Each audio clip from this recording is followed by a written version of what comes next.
Wird schon kommen. Easy.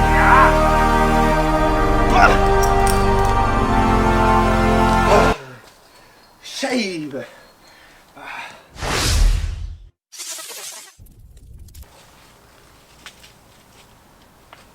The Face. Wenige Sportkletterrouten der Welt sind so geschichtsträchtig wie dieser Meilenstein von Jerry Moffat.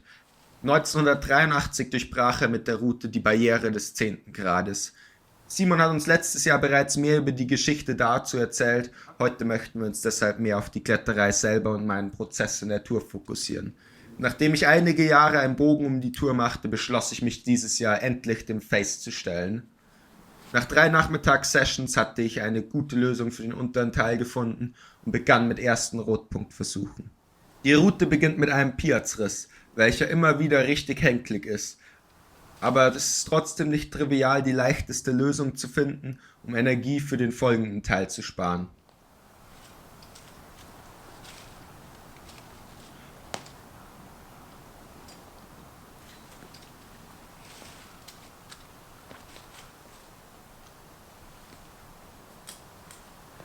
Am Ende des Risses kreuzt man in ein sehr spezielles Zweifingerloch, welches man richtig einsortieren muss, bevor der berüchtigte Quergang beginnt. Während die Griffe im Quergang alle durchaus recht gut sind, muss man mit seinen Füßen der Reibung des glatten Schellneckkalks und winzigen Dullen vertrauen.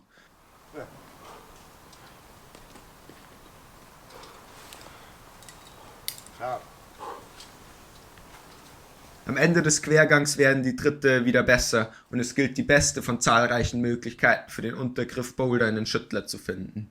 Mit einem sehr hohen linken Tritt und Drop Knee konnte ich die Passage für mich sehr effizient lösen, welche für manche die Krux der gesamten Tour darstellt. Völlig überrascht konnte ich in meinem ersten Rotpunktversuch diese Passage gerade so klettern und fand mich in dem Schüttler wieder. Dieser ist wesentlich besser, als man für den Grat vermuten würde. Für mich und viele andere lohnt es sich deshalb, den nächsten Haken vorzuklippen und nochmal zu schütteln, auch wenn das gerade die ersten Male einiges an Kraft kostet.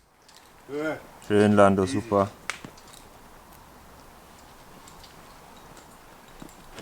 Auf geht's, komm. Passt.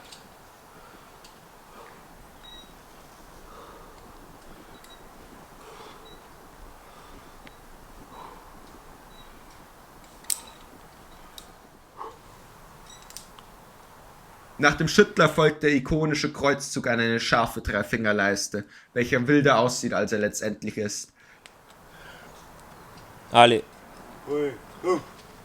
Die Leiste abzublockieren, um ins Face zu langen, ist dann der erste richtig schwere Zug der Tour. Bei meinem ersten Versuch rutschte mir der rechte Fuß aus dem marmorierten Loch, aber ich war mehr als zufrieden mit meinem Highpoint. Sauber rein. Ja. Gut, Popel rein, komm. Jetzt, komm.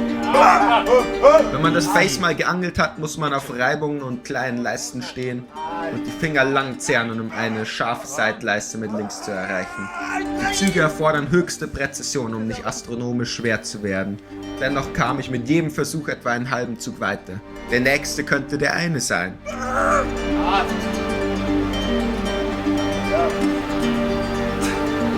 Fuck! Ich hab keinen gehabt. Zieh ihn durch, komm. Ja. Hau rein, Lando, komm. Ja. Komm rein. Das ist gut. Der Krux kommt dann doch erst später als vermutet und wie auch damals Jerry forderten die scharfen Löcher Blutzoll. Ich musste 2 Tage pausieren, bis ich wieder ans Klettern denken konnte. Als ich dann gut erholt wieder antrat, war ich heiß. Die Züge floaten besser als zuvor. Mühelos gelang die Traverse und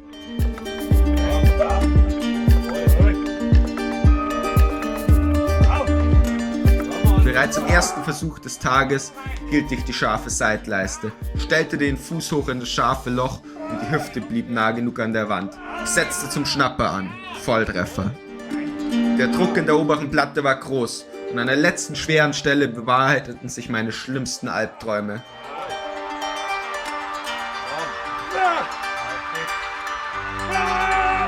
Meine Fingerspitzen waren schon fast im rettenden Riss, als meine rechte Hand von der Leiste rutschte. Ich stürzte am letztmöglichen Zug und blutete stark aus meinem rechten Zeigefinger. Ich war am Boden zerstört. Vor einer Sekunde erschien der Traum noch Realität, doch nun rückte er in weite Ferne. Der mentale Druck wurde enorm. Die Kraftreserven würden sicherlich noch für einen weiteren Versuch reichen. Aber war das mit meinem Finger überhaupt noch möglich? Was soll's, nach einer langen Pause stieg ich nochmal ein und der Schmerz verstumpfte. Der untere Teil lief noch besser als im vorherigen Versuch.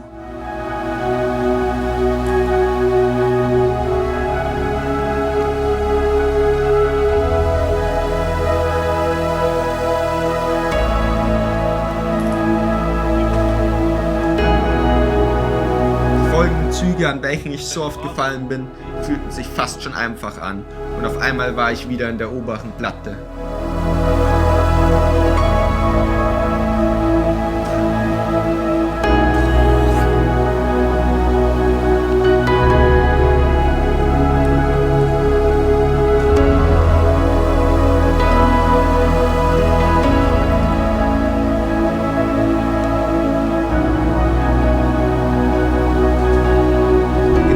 Den Sturz und der Schmerz im Finger kehrten wieder zurück, aber ich unterdrückte beides. Wieder an der oberen Traverse knallte ich die Griffe diesmal mit solcher Wucht zu und fädelte mit meiner Hand in den rettenden Klemmer ein. Die Emotionen drohten mich zu überwältigen, aber für eine kurze Weile musste ich mich noch zusammenreißen und den letzten leichten Riss bis zum Umlenker klettern. Das Face ist zwar nicht meine schwerste Tour, aber mit Sicherheit für mich persönlich die bedeutsamste. Als ich mit den Klettern anfing über die Kletterhistorie zu lernen, war es ein Mythos. Der 10. Grad schien unerreichbar.